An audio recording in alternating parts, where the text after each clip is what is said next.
Welcome to another episode of the Inspirational Corner with me, your host, Elisha Bolton, where we encourage you here to live bold, live loud, and live authentically without apology. Welcome to another episode, everyone. I am so glad that you have found yourself here. And if this is your first time listening in to the Inspirational Corner, I just want to say thank you and just encourage you to hit the subscribe button so you will not miss out on any new podcast episode. As always, I am so and always so excited to do a podcast episode. It is my joy. I love doing my podcast. And yes, before I get into this episode, it's just so funny because last episode I said it would be my last episode until the after the new year, and we would pump out new content. However, God had another plan because I was sitting in my room just writing in my journal, and this podcast episode came into fruition. And I think it is very important that this podcast episode is very important for the simple fact we are about to get into the holiday season, and this holiday season overall will be different. It's because of everything that's going on, and the climate is a little different. I think this is just right on time. So let's get into today's episode. Today I'm going to be talking about the burnout culture, 7 ways to take back your power. I know that once or maybe twice in your life you have experienced burnout. A lot of people, especially in the American culture, we kind of understand or know what being burnt out, overexhausted, and tired truly means. So for me, when I was in the military, I cannot say that I was burnt out, but it is not until that I transitioned and finished my military career and started to try to get clarity on what other direction that I wanted to go and what I wanted to do. And when I figured out that I wanted to do um, education and be an educator, because that's been my love since I was young, I always wanted to teach. So when I decided to get into the education and teaching field, it brought a lot of burnt out. And I didn't realize that I was burnt out until the end of every school semester.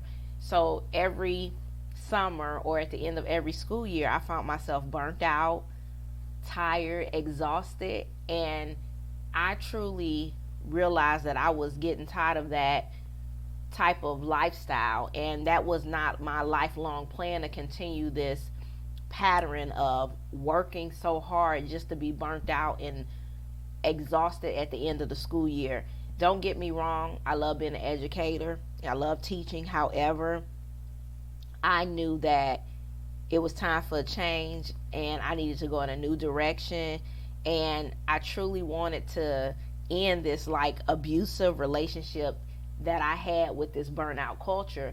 And now when I was in the military living in different countries, it was different because in most of the countries that I lived in, which were like European countries, Italy and Iceland, truly promoted more of a work to live lifestyle versus a live to work. And I talk about the work to live versus the live to work lifestyle in episode 22. You have to check it out. And I didn't want to keep on going back and forth. You know, being back in America was such a different change for me.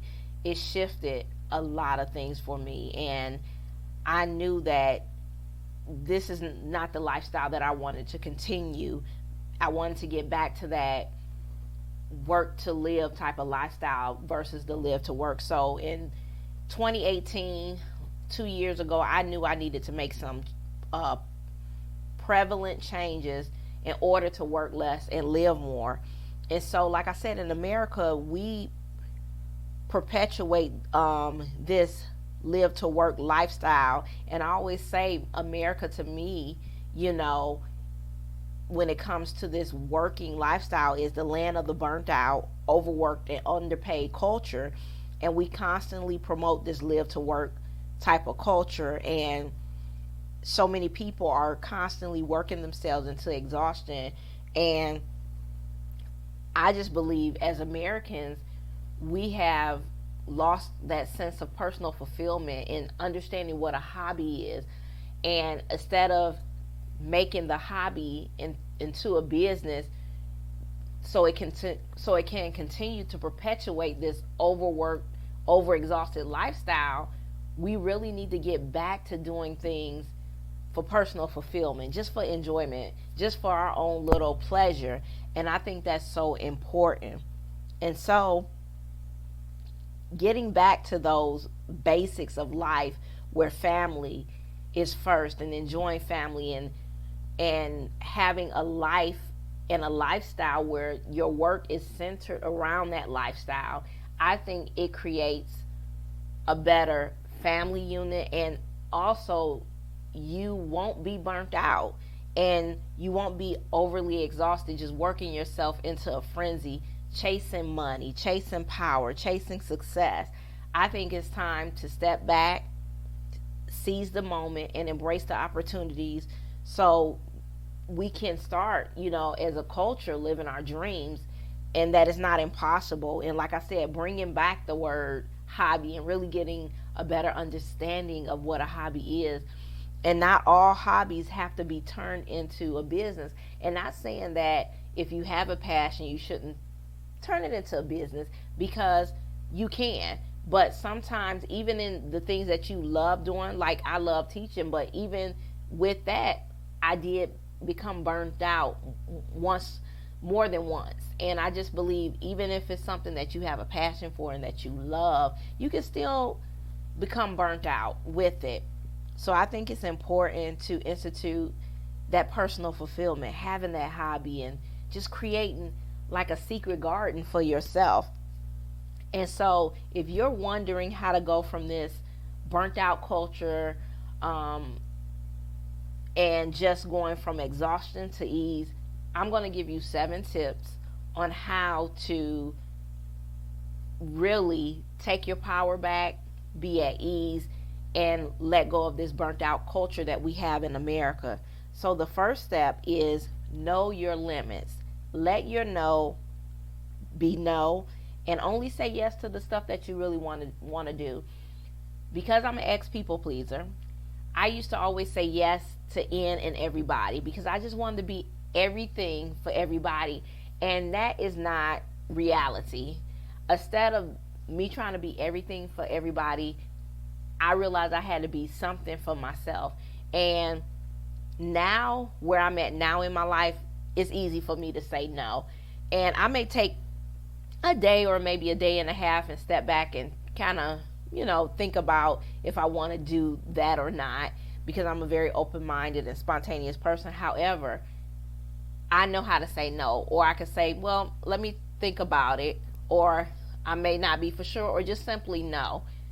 My no is a firm no now. I'm not the same woman I was years and years ago, where people pleasing was my, main thing, just to make others happy. And I realized I constantly was living a life, helping everybody else, making everybody else happy, but I didn't understand what personal fulfillment looked like for my life, and having like just little things that make me feel good. So I think it's important. And when you start saying no to things that you definitely know that you don't want to do, and start saying yes to things that you really want to do, you're going to have more energy. You're going to be more happy. You're going to have more enjoyment in your life, because you're starting to do the things that you truly want to do and live the life that you really want to live.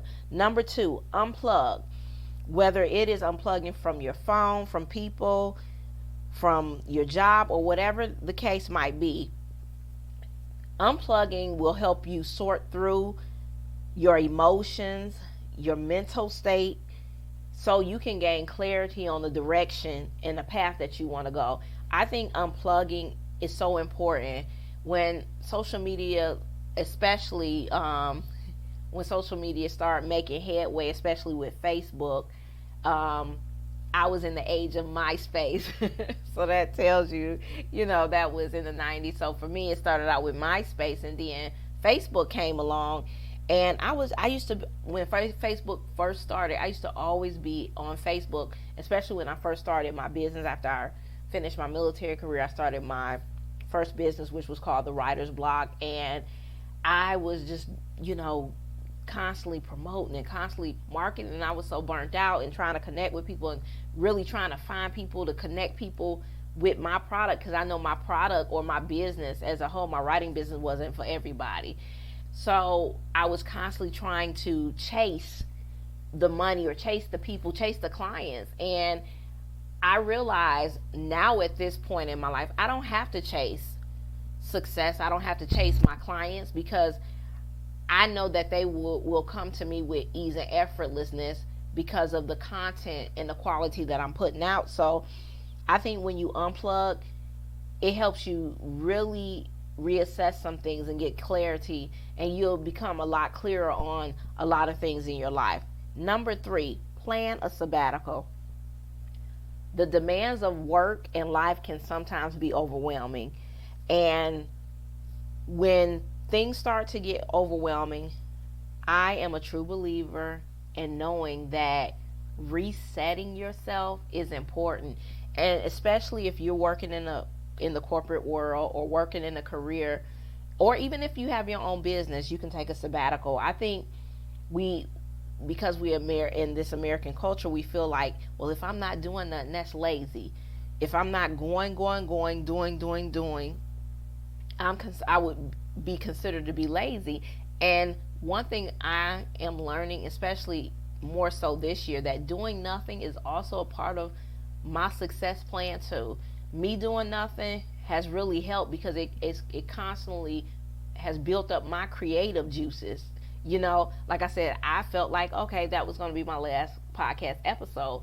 Well, it wasn't. And so I'm doing another podcast episode because it flowed so easily. So I believe when we just start doing nothing and just kind of take a step back to relax and to enjoy life a little bit more, because you have this one life, but it's up to you to live multiple versions of this human life that you have. You don't have to live the same version over and over again.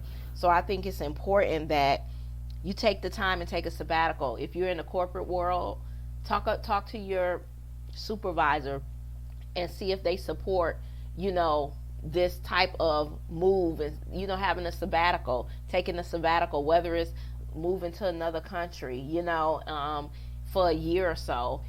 You never know what a lot of jobs might have. It's so important that you understand the rules and regulations. Talk to HR, see if they have a sabbatical plan in place for their employees. I'm sure they do, but most jobs or most corporate businesses probably won't even tell you that they have it, due to the fact is they want you to work hard and overexhaust yourself, because you're building up that corporate business or that business as a whole.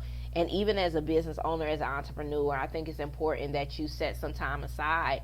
One thing I had to learn, being a one woman show in my business as of right now, and for so many years, I had to realize that when I didn't want to constantly repeat burnout in my life, I have done it enough with my teaching career and journey. So I wanted to start being more aware and being more self-conscious about what my body was saying. So I'm learning, and I'm still learning, it's still a process, to take the time off that I need.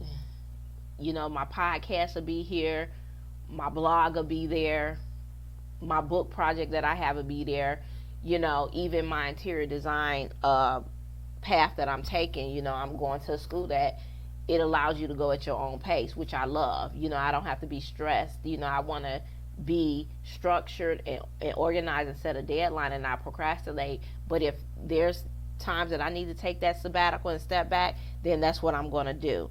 So enough with that. Take that sabbatical. Number 4, pace yourself. I used to feel like I got to do everything all at once. And if I didn't do it all at once, then it'll never get done. So I would just stay up or be at the computer 3 or 4 hours trying to complete something just to get to a state of overwhelming exhaustion. I am learning now when you do a little bit at a time, it'll add up to bigger and better things. Now because of that, I'm learning. It's still a process now. I'm learning to break up the things or the priorities or the things that I have to do, whether it's for my business or whatever, for school, interior design school, work or whatever. As a whole, I'm learning to break things up into tasks so I can feel refreshed, and so I won't look at this task like it's so overwhelming and so overbearing. And so I think that's important. When you do a little bit at a time, it'll make you feel refreshed and a little bit better. And so when you go back to that project or to the thing that you have to do, then you can see it from a better perspective. Number 5, give yourself permission to be still. And I think this is a big one, and I talked about it in a lot of my podcast episodes about being still in this whole pandemic and how we have really came to a halt. So I think it's important, especially during the holiday season, to not feel like you have to actually be doing something. I think this year is, because the holiday season, Thanksgiving is going to be different, Christmas is going to be different. I think it's important that you understand the gift of being still is a gift within itself, and letting your family know, letting your kids know that this year gonna be different. The finances may not be there, but we have each other. We love each other, and we can give the gift of love, of joy, of gratitude, of peace, not just for Thanksgiving, but throughout the entire days of your life, and each day of your life, I can say. So I think this year will help you be a little bit more creative on how to have your holiday season, instead of trying to force things to happen when just having a home. A lot of people, that might not be their testimony or their blessing, where they got put out of their house or whatever the case might be. So I think giving yourself permission and your family that time, that stillness, it will really help you, and it will truly rejuvenate your mind, body, and soul. Number 6, take a nap. Now, I know this is a big one. For me, it is. But I'm getting better. The whole point of being intentional and applying the things that I'm telling you all is the things that I have learned for myself. And I used to be big on, trying to fight my rest. Now, I'm all about listening to my body and getting the rest that I deserve, because I realize that my body deserves the rest that it needs so it can function at a high level. But that does not mean that I push my body to a point of no return and then it shuts down on me, because that means I'm not taking exquisite care of my body. And I can say me and my daughter are like totally polar opposites, in the household. So we kind of balance each other out, and I love that, because she's more laid back.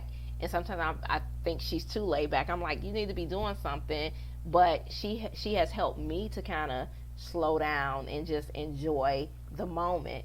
So I think it's important, because, like I said, because we in America, we always doing something, and we always glorifying busy, and we always feel like we have to prove ourselves to ourselves and other people, and that we need that validation. No, I'm not lazy. No, I'm doing something. I used to feel like I used to have to do that. Now, where I'm at in my life, I'm totally different now. Totally have changed with that. I know that my life is my life, and what I'm doing in my life is my business, and I don't never have to prove anything to anybody, because I'm content with the life that I'm living and how I am running my life for me. So I think that's important. The last one, number 7, find a hobby, not a business. And I talked about it earlier. Figure out what you love to do just for fun. Something that can be just for you. I can truly say during this pandemic, last weekend, I went around the corner in my area, in my neighborhood, in my local area, and we have not my little county, not my little area, but the other little sub city around the corner from me has their own downtown, and they have a lot of benches in that downtown where you can sit and read a book. And I say, you know what? I went down there and I relaxed, and I was dressed up a little bit, and I was like, you know what? Next time I'm gonna come down here with my book and read, because it has a little fountain. And I was like, I need to do this, and maybe not all the time, so what won't be redundant, because I get tired of it, But the kind of spontaneously just go down there, take my book and read. That can be like my Sunday outing and Sunday gift to myself, like my little hobby, and because I love reading, because it's one of my hobbies, but that can be like my little secret garden. And so I just thought about that, and I was able to go to our sculpture park that they have down there, and it was nice. It was really nice, and I'm like, man, I need to just find a little hobby for myself. I love nature. I love being outdoors, so even if that means just sitting and collecting my thoughts, I don't have to even read. I could just sit there and just, without a phone, without looking at the phone, scrolling, taking pictures, without taking pictures, just to kind of be present in the moment. And so I feel like once you figure out what you love and what you want to do, your hobby is for personal fulfillment. Like I said before, instead of feeling like you got to make it another business venture.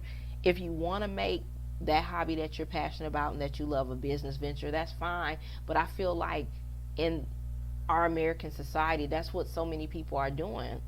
Like I discussed at the beginning, so many people are taking a hobby and making it a hustle or making it a business venture. And so they got all these businesses, and they burnt out, they tired, and the passions that they love, they start to get burnt out from, because you can get burnt out from the things that you love doing. That's possible too. And that they don't have a hobby, something personal, a secret garden, something that's just for them, to bring them personal fulfillment. And so I think it's so important to do that. And I think if you implement all 7 of these things, from knowing your limits, unplugging, planning a sabbatical, whether it's a work or life sabbatical, or pacing yourself, giving yourself permission to be still, taking a nap, and finding a hobby, not a business. I think these things will help you start moving in the right direction of cutting the cord, letting go of this constant insanity cycle and circle with this abusive relationship with being burnt out. In this burnt out culture in America, it has done us no good. It has caused so many health issues and problems with a lot of people, where we're not putting our health first, whether it's our mental, emotional, physical, spiritual, financial health first. And I know, a lot of people, because of this time, unemployment and all that stuff, a lot of people had to go through, financially, there's so many different dynamics. But I think it's important that you understand that that job is going to be there.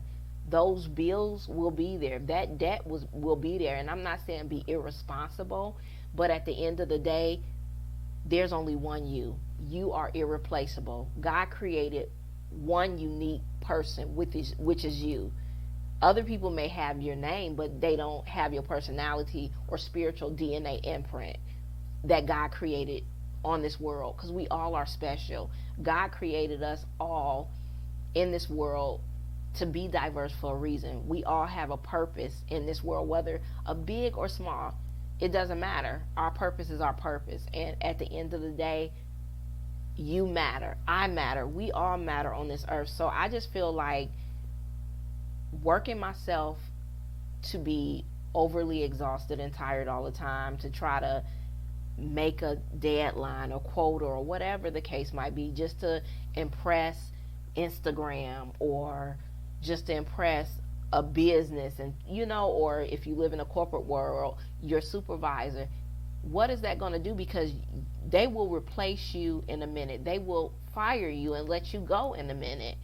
You have to figure out what is really important to you. And through my journey in these last 13 years after transitioning out of the military, I realized in the civilian world, and living in, the civilian world for me, because that's what we say in the military. When we get out, it's the civilian world that we're living in. That at the end of the day, all this running around and falling into this live to work lifestyle and mentality had not been healthy for me.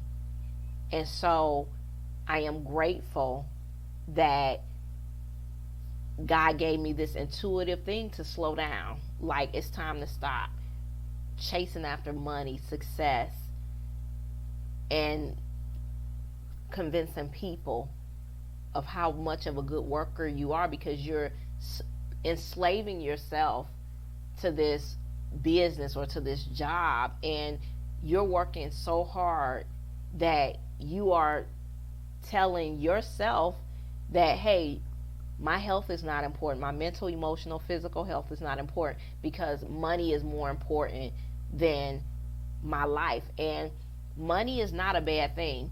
Money is really neutral. I think we put so much power into money. Money is paper. Money is a neutral energy.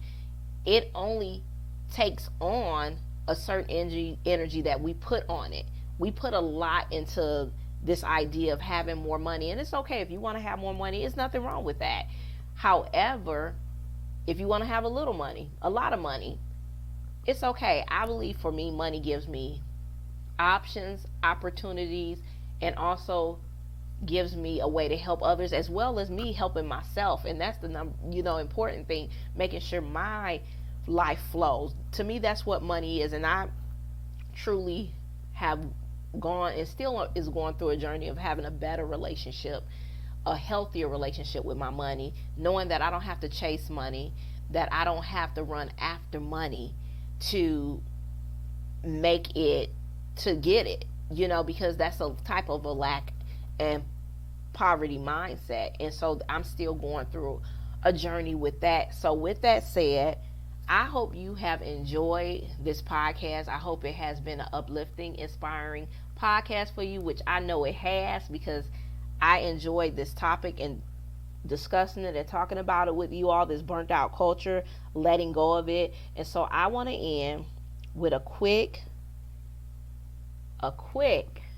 quote from Gordon Hinckley, and it says this: in all living, have much fun and laughter. Life is to be enjoyed and not just endured. So I hope this week you have a beautiful week, and I hope that you start reevaluating some things that I've talked about in this podcast, in this episode, and that you kind of get in a position to start making some changes in your life, to let go of this burnout in your life, to end the abusive relationship with this Americanized living to work culture and burnt out culture. And you could also go back to my blog, because this episode is also on my blog, and you can read through it, and so you could take some notes. So I encourage you to do that. And here at the Inspirational Corner, we always inspire and encourage you to live bold, live loud, and live authentically without apology. Until the next time, everyone, have a beautiful week and a blessed week.